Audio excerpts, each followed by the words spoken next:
Boa noite mais uma vez, sejam bem-vindos. Obrigado, Vitor, né?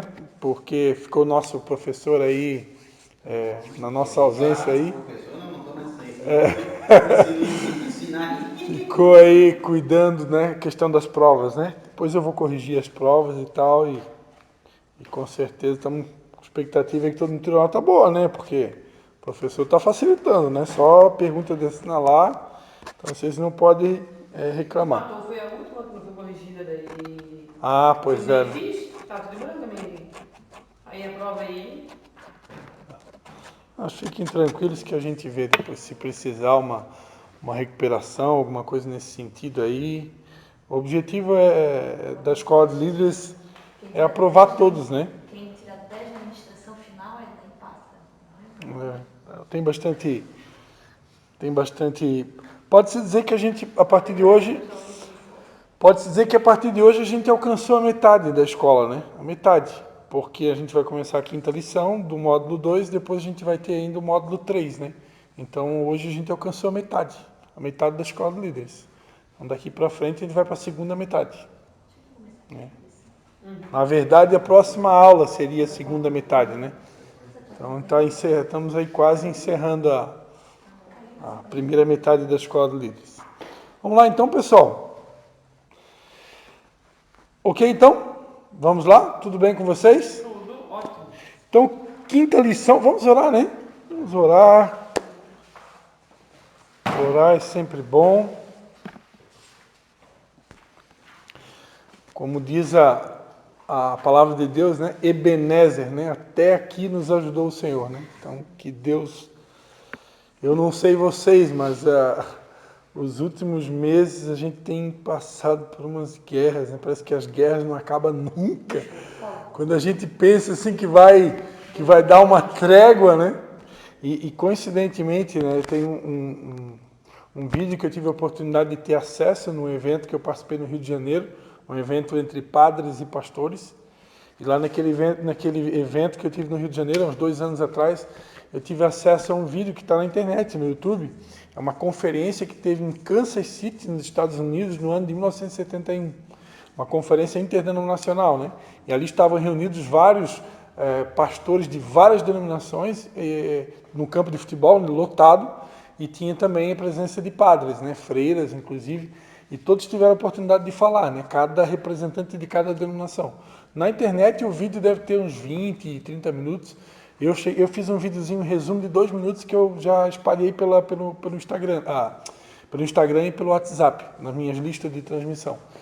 Mas quem faz o encerramento dessa conferência, várias denominações, vários pregadores, freiras e tal, é um padre, é um reverendo, na verdade, mas ele é católico, né? E ele, no final, quando ele está encerrando o evento, depois você pode pesquisar lá no YouTube, Conferência Kansas City, 1971. Quando ele está encerrando, ele fala, pelo Espírito, né? Ele diz que Deus ia permitir um período de severas provações para a igreja dele nos últimos dias, né? E há quem diga, há muitos que acreditam que a gente já está vivendo os últimos dias aqui na Terra, né? Que seria um período de severas provações. E o objetivo dessas severas provações é fazer de nós uma só igreja. Acabar as divisões, acabar as panelinhas, acabar as fofoquinhas, acabar os rolos que tem dentro das próprias igrejas e entre a igreja de Jesus, que na verdade só tem uma única igreja, né? Então ainda existe muita divisão, muita divisão. Quem está mais certo, quem está errado, quem é o melhor, quem é o maior, quem é o menor. E Deus quer acabar com tudo isso, né? Então, a aprovação é aquela história, não sei se vocês conhecem a história do purê de batata, né? Tu pega um monte de batata e coloca num saco tudo apertadinha, ali é uma união, né? Mas ainda não é uma unidade. Para ser unidade, a batata ter que ser colocada numa panela com água fervendo, bem quente, até ela amolecer. Depois de amolecer, você tem que tirar a casca e depois você vai ter que esmagar essa batata. E aí, misturando com as outras batatas, aí sim, aí elas ficaram... Na verdade, o evangelho é assim, né? Quem complica tudo é o homem. Exatamente, exatamente. Tem até uma música do Thales Roberto que fala sobre isso, né? A gente é que complica, né? Complica tudo. É. Onde tiver ser humano vai ter problema, isso aí é fato. Mas é justamente porque o ser humano complica aquilo que deveria ser fácil, porque o evangelho é simples, né? Paulo disse que ninguém se aparte da simplicidade que há no evangelho de Cristo Jesus, né? Então Deus tem que permitir muitas vezes as fornalhas, né? Não é só Sadraque e Mesaque. A diferença é que Sadraque, Mesaque e Abednego foram para a fornalha de verdade, né? Como diz o ditado, nem toda afronta vem para te derrubar, mas sim muitas das vezes para te moldar. Para moldar. Geralmente é para moldar, né? Então eu creio que eu tenho visto aquela profecia daquele reverendo realmente se cumprir, né? Então, tomara que não fique pior, né? Porque tem gente que diz que vai ficar pior, mas eu creio que não. Eu tenho esperança que tem muitas profecias para o Brasil. O Brasil foi um país escolhido para liderar um grande avivamento antes da volta de Jesus. Eu acredito nisso de todo o meu coração. Mas, claro, o avivamento, Deus permite a tribulação, né? É o único jeito de ver avivamento é na tribulação. É. Se vai Então, tudo bom, ninguém vai sim. Buscar. Mas o que eu me refiro é que a igreja de Jesus, ela é protegida pelo próprio Jesus, né? Então, a grande diferença é que o ímpio, ele tem motivo para se desesperar, né? Durante um período de tribulações severas e tal. Mas nós não precisamos nos desesperar, por quê? Porque Deus está do nosso lado, né? Esse Deus... Jesus teve um que ajudou a carregar a cruz. Isso é uma outra coisa, né? Todos nós, pode ter certeza, todos nós, Deus coloca um Simão Sirineu na nossa vida. Não tem ninguém que não tenha. Pode ser teu filho, pode ser teu cônjuge. Tem que entender que a gente também tem que ser na vida de alguém. Sim, exatamente. Realmente Deus coloca alguém do nosso lado, um Timóteo, um Silas, um Simão Sirineu, e a gente muitas vezes é também para alguém, né? Exatamente isso daí. Mas vamos orar então, né? Deixar o Espírito Santo que tomar conta da aula, né? Mas ele sempre tem essa liberdade. Pai, em nome de Jesus, Senhor, nós queremos te agradecer porque até aqui o Senhor nos ajudou. Nós estamos chegando praticamente na metade da escola de líderes, Pai. Te agradecemos de coração por aqueles que conseguiram chegar até aqui e te pedimos que o Senhor nos dê força, graça, unção, virtude para irmos até o final, Pai. E eu posso ver já pela fé a formatura dessa turma, Senhor, para a glória do Teu nome. Espírito de Deus, fica conosco, nos instrui, nos dá sabedoria e graça e nos abençoe mais essa aula, em nome de Jesus. Amém.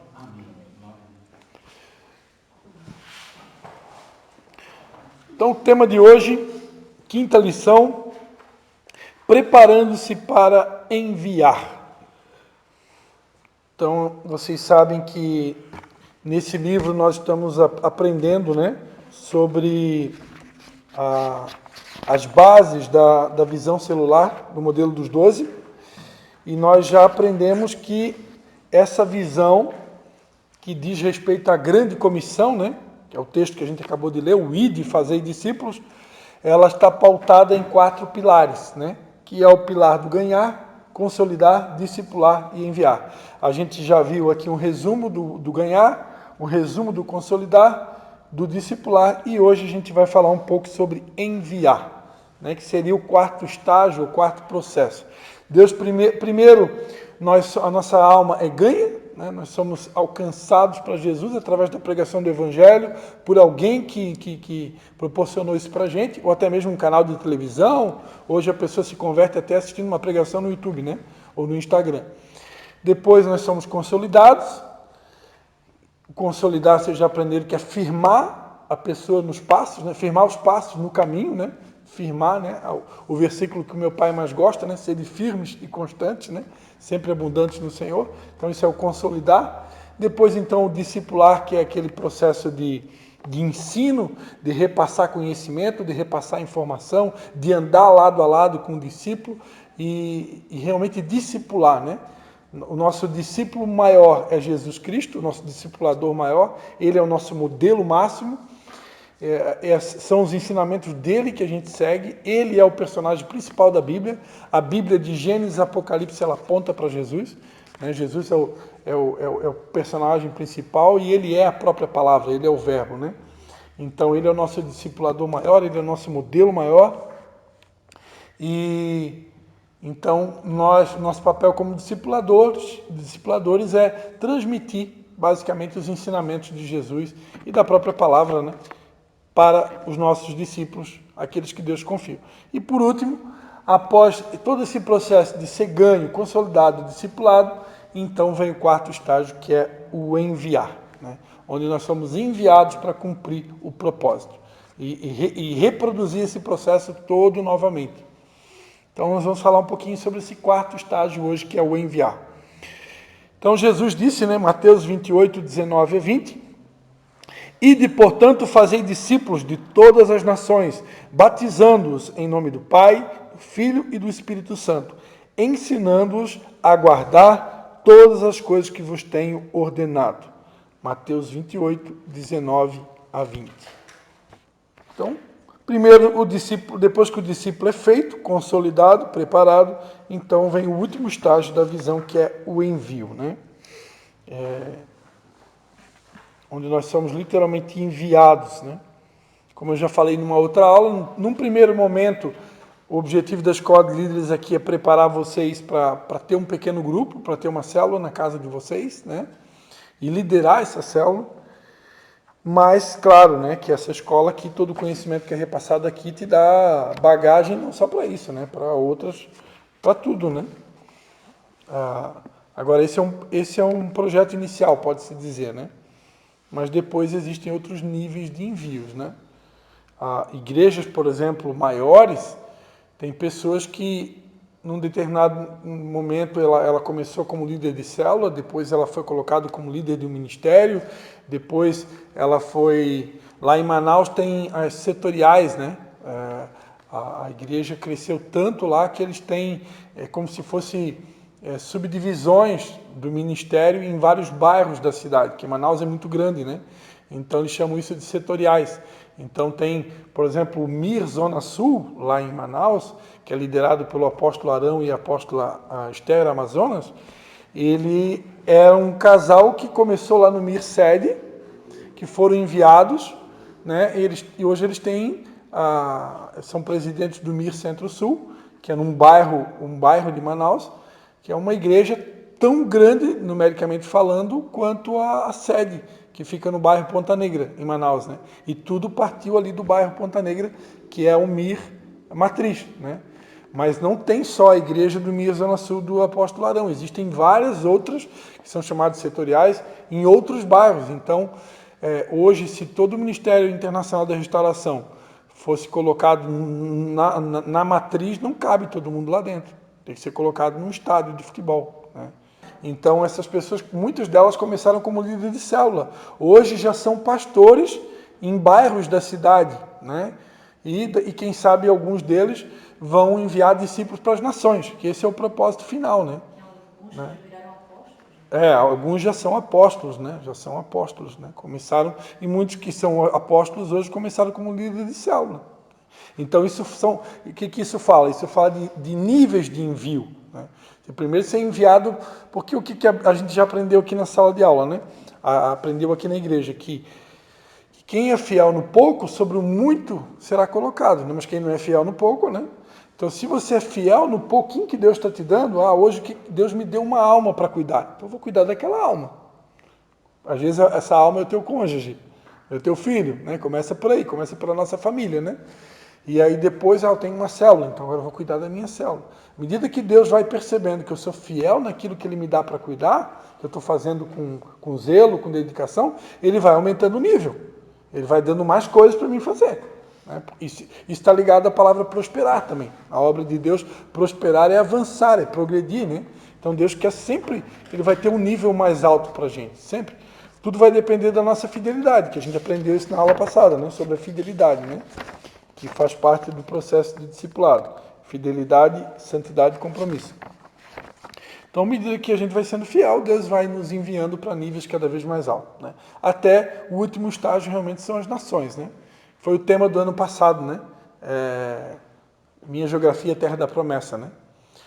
Vocês serão minhas testemunhas tanto em Jerusalém, que representa para vocês aqui Canelinha, Samaria, que é as cidades circunvizinhas, até os confins da terra.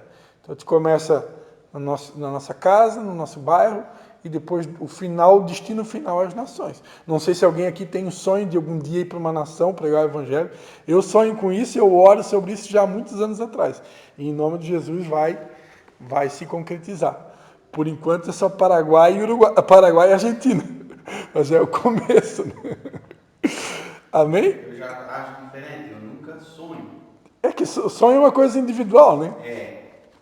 Eu tipo assim, eu teve coisas que eu nunca me imaginei. Sim. E aconteceu. E aconteceu. Pessoas vieram lá atrás, disseram, eu olhei pro cara e ainda, tipo assim, você tá mais louco que o Batman. Algumas situações que aconteceu, te vejo assim, vou te ver lá, só tu tá vendo que eu não vejo. Conversaram comigo, né? Você tem vergonha até de falar comigo no espelho? Eu digo. Eu tive uma experiência dessa aí recentemente. No decorrer da caminhada, as coisas foram se concretizando sem a gente. Tem coisas que as pessoas veem na gente que nós não vimos, né? E aí vai depender muito da nossa personalidade. Se tua personalidade, se tu é mais colérico, fleumático, melancólico, sanguíneo. Então, dependendo da tua personalidade, tu vai às vezes se ver acima do que tu é, ou tu vai se ver abaixo, né? E aí quem está de fora tem uma outra visão, ele vai te ver de um jeito diferente, que nem tu te vê, né? Então, agora se a gente começar a orar a Deus, Ele mesmo vai mostrar como Ele nos vê, né? Tem uma música que fala sobre isso, e isso é importante, né? Até para a nossa autoestima e autoimagem, né? A gente começar a orar e pedir a Deus, né? Senhor, como é que o Senhor me vê? Né? O que o Senhor espera de mim? Quais são os teus sonhos para mim, né? Deus responde, né? Buscar-me-eis e me encontrareis quando me buscares de todo o coração. Vamos lá então, né? Então aqui, como a gente sempre faz no começo de toda a aula, o relacionamento por princípio.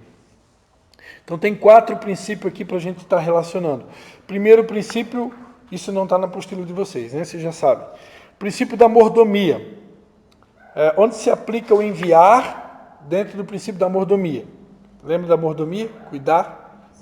Cuidar das coisas, cuidar do tempo do Espírito Santo, cuidar daquilo que Deus nos dá para cuidar, né? Então devemos compreender, então, que o ato de enviar discípulos que tenham sido ganhos, consolidados, treinados e finalmente enviados para reproduzirem o caráter de Jesus impresso neles, é a base desse princípio ensinado nessa visão. Então, o ato... Oi? Vou repetir. O ato de enviar discípulos que tenham sido ganhos, consolidados, treinados e finalmente enviados para reproduzir o caráter de Jesus impresso neles é a base desse princípio ensinado nesta lição. Então, o princípio que está sendo ensinado nessa lição é o princípio de enviar. Então, onde é que está a mordomia aqui? Né? A mordomia, na verdade, ela está em todo o processo. Aquilo que a gente estava falando agora sobre a fidelidade. Né? Tu vai cuidar dessa pessoa, tu vai ser um mordomo. Né? Um mordomo, alguém que vai zelar por algo que ele está cuidando, como um pai, né? Um pai e uma mãe, né? Que cuida de algo que é seu. Né? Então tu vai ser um mordomo daquele discípulo, onde tu vai estar cuidando, zelando por ele, tu vai ganhar ele, depois tu vai consolidar, tu vai discipular com o processo final, que é o enviar. Né? Então, na verdade, a mordomia ela está no processo todo, né? Só que o enviar é o último estágio do processo, né? Que é o desfecho final, né? Então, mas quando eu começo o processo lá no início, que eu ganhei a alma, se eu tiver esse entendimento, como vocês estão tendo a oportunidade agora de fazer a escola, né? Vocês já sabem o final daquele discípulo. Vocês já sabem que vocês não estão apenas ganhando aquela alma, né? Você tem toda uma trajetória pela frente. E o processo final é fazer com que esse discípulo esteja sentado no mesmo lugar onde vocês estão hoje, para que um dia ele possa ter a célula dele. Entendeu? Então é o processo final, é o enviar. Então, como líderes, eu já tenho que ter essa visão futurística, vamos dizer assim, né? Já pensar no meu discípulo lá na frente. Caráter. Dentro do caráter, devemos ser completamente transparentes para Deus e, portanto, isso exige que sejamos plenamente santos, separados de tudo aquilo que é oculto e escuro. Então, se eu quero enviar pessoas e eu quero também ser enviado, Deus não vai enviar ninguém com caráter manchado, com caráter deformado, com caráter meia boca, né? A palavra de Deus é clara, sede santos, porque eu sou santo, né? 1 Pedro 1,15, 1 Pedro 1,15 vai dizer, né? Mas como é santo aquele que vos chamou, sede vós também santos em toda a vossa maneira de viver. Então, tanto eu que sou discipulador, como aquele que é discípulo, ambos precisam ser trabalhados, moldados, a fim de atingir um caráter segundo o padrão bíblico, né? Um caráter de santidade, para que eu possa ser enviado. Ninguém vai ser enviado em pecado, por exemplo, com brecha ou com debilidades no caráter. Porque a gente vai só... Claro que o nosso modelo é Jesus, mas quer queira ou não queira, as pessoas vão estar o tempo todo olhando para a gente. A gente vai ser sempre um espelho para as pessoas. E como é que eu vou reproduzir aquilo que eu não vivo? Como é que eu vou ter autoridade para dar uma direção, uma instrução de algo que eu não faço? Ou nem me esforço para fazer? Fica complicado, né? Então, por isso que o caráter ele precisa ser trabalhado realmente, para a gente ter autoridade para poder formar discípulos e enviá-los. Né? Dando para entender? E o princípio do autogoverno. Dentro do princípio do autogoverno, somente tem um texto aqui, Filipenses 4, do 10 ao 13. Filipenses 4, do 10 ao 13, vai dizer: Ora, muito me regozijei no Senhor, por finalmente reviver a vossa lembrança de mim, pois já vos tinhas lembrado, mas não tinhas tido oportunidade. Não digo isto como por necessidade, porque já aprendi a contentar-me com o que tenho. Sei estar abatido e também ter em abundância. Em toda maneira, em todas as coisas, estou instruído, tanto a ter fartura como a ter fome, tanto a ter abundância como a padecer necessidade. Posso todas as coisas naquele que me fortalece. Então, aqui o princípio do autocontrole, né? Paulo, depois de passar por... Filipenses 4, do 10 ao 13. Então, São Paulo, depois de passar por todos os processos que ele viveu na vida dele, né? Tanto de necessidade, escassez, fartura, abundância, ele aprendeu, né? A palavra-chave aqui é aprender, e ele aprendeu a ter controle, né? Ter um autodomínio, um autogoverno. Por isso ele disse, posso todas as coisas naquele que me fortalece. Então, somente um discípulo, aqui fala de uma pessoa que suportou vários processos, que passou por escassez, passou por privação, é o Jó da vida, né? No final teve a restituição. Agora ele pode dizer, eu posso todas as coisas. A diferença é que o Jó, ele falou, eu sei que o meu Redentor vive, e ele diz agora, antes eu te conheci, eu ouvi falar, mas agora os meus olhos te veem. E a frase de Paulo é um pouquinho diferente, né? Eu posso todas as coisas naquele que me fortalece. Mas as duas frases são parecidas, só com uma conotação um pouquinho diferente, né? Isso fala de pessoas que passaram por processos e venceram, né? E aí tem uma conclusão final de alguém que atingiu um determinado nível de espiritualidade, de maturidade cristã. Então, somente um discípulo que suportou a disciplina do tratamento está apto para ser enviado. Então, tem que suportar o treinamento, né? Então, devemos compreender que em meio às provas da vida, ou mesmo momentos em que Deus permite um treinamento, que o tempo todo da nossa vida está na mão de Deus, né? Devemos nos manter focados e centrados na realidade de que o governo de nossa vida pertence a Deus. E por ele habitar em nós, podemos submeter nossa carne ao controle do Espírito Santo. Então, a gente não pode esquecer disso, né? Nossa vida está o tempo todo na mão de Deus, e todos os processos, todas as guerras, todas as lutas, perdas, frustrações, desafios, vitórias, conquistas também, tudo é com o consentimento de Deus, e em tudo a gente está sendo provado e testado, né?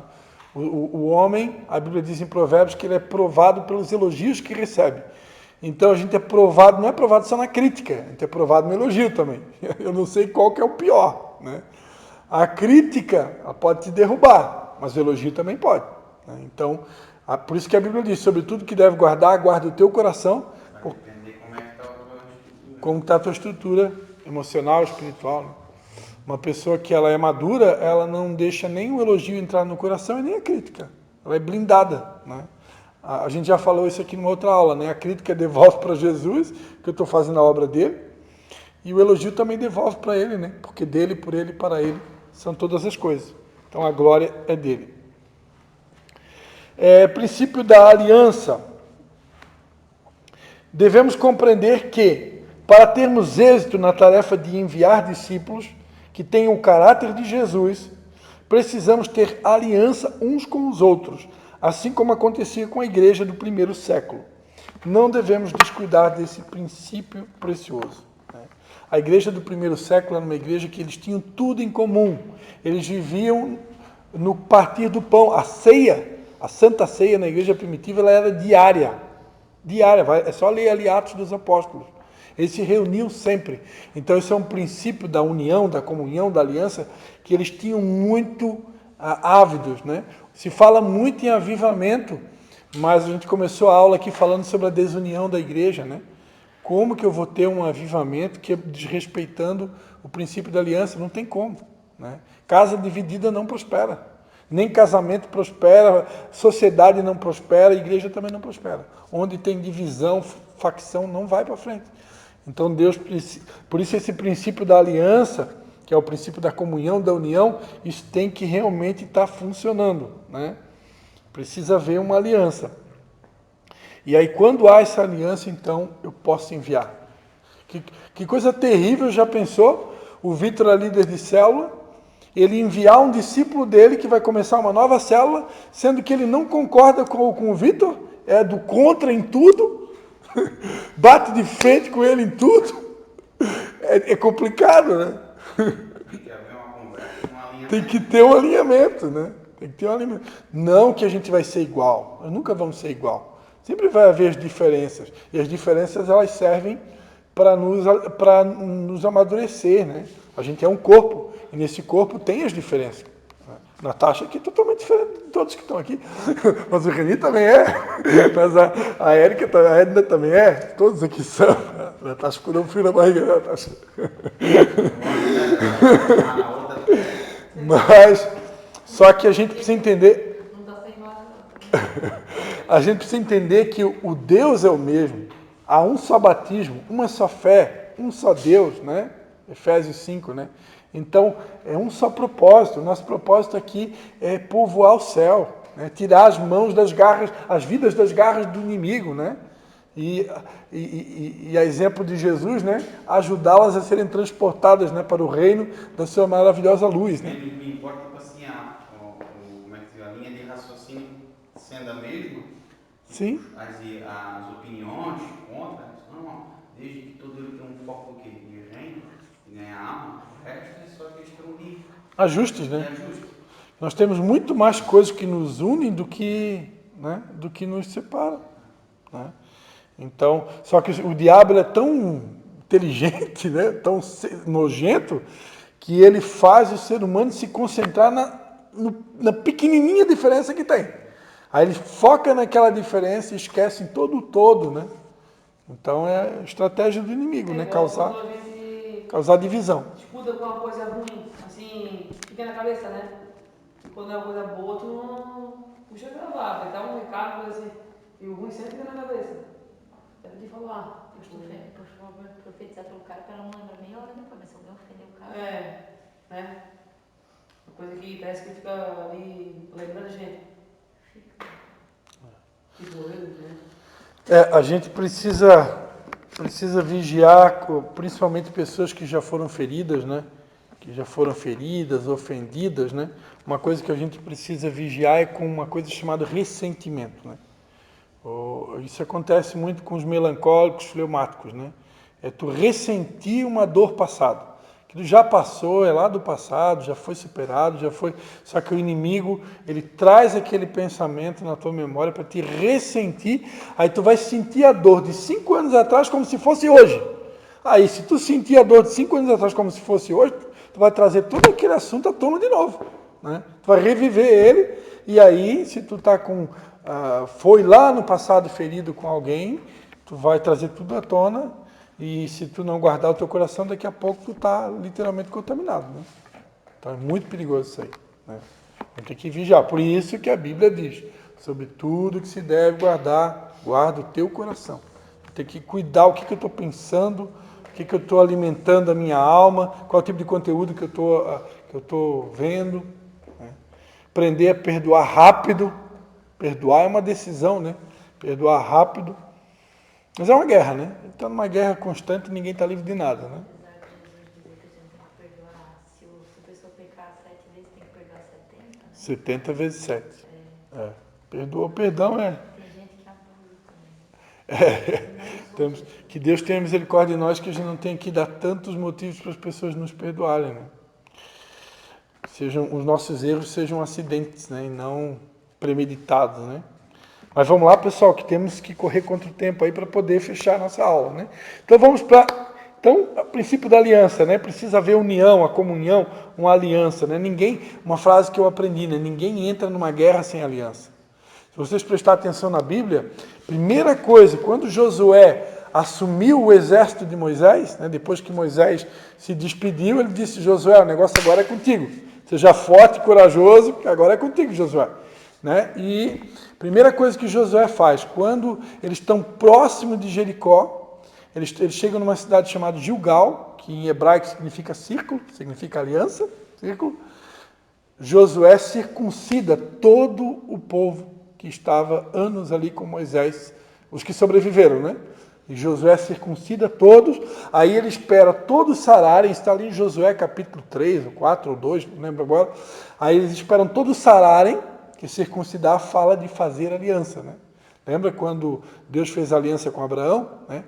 Os meninos tinham que fazer um cortezinho no órgão genital masculino ali, né? Essa era a aliança, tinha sangue envolvido, né? A aliança que Deus fez com o povo hebreu. Então, Josué tinha visto que muitos que estavam ali não tinham sido circuncidados ainda. Então, Josué circuncida todo mundo, ele faz facas de pederneiras, né? E ele circuncida todo mundo, espera todo mundo sarar, aí depois que sarou, está sarado, então agora vamos entrar em Jericó. Agora é a hora de ir para a guerra. Ou seja, ninguém vai para a guerra sem aliança.